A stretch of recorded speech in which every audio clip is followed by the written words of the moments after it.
Hello hi good evening सांग मैंने केमती अच्छा आशा करुँच आप निश्चित भलरे थे सत्यजित राय गोटे मिनी ब्लॉग को आपको स्वागत करुच्ची। बर्तमान ऑफिस आसली दिन सारा परिश्रम सरला तो ये टे आसला घरे फ्रेश हेली रूम फ्रेश हो सारापर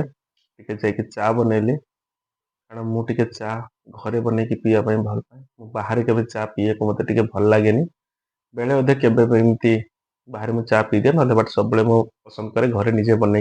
चा पीवाई ता सहित यहाँ भुजा अच्छी ता सहित टे चनाचुर अच्छी टे प्याज काटिक पकई सोर्ष तेल देकी पागटे बन तो चा आ भुजा चनाचुर मुझे खाइबी ए आपण मैंने भावुए ना मुझे भुजा चनाचुर कहीं कहली ये कहली मुझे बालेश्वरिया भुजा चनाचुर न कहले मो बालेश्वर आइडेंटिटी आम के जानवे तो ये जो भुजा कथा मुझे कहली ये भुजार महत्व बहुत अलग। ये भुजा घरे भजा जाए मार्केट में मिलूवा जो मेसीन भुजा सेटा अलग से भुजार टेस्ट ए भुजार पाइबे आप ए भुजाटा यूनिक यदि आपण के खाई बालेश्वर के आसवे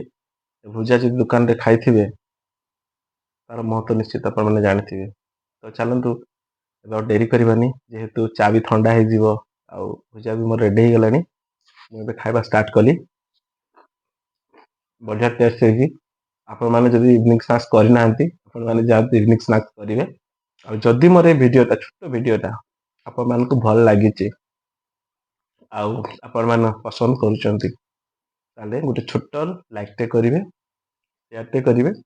गोटे कमेंट टे करेंगे। धन्यवाद।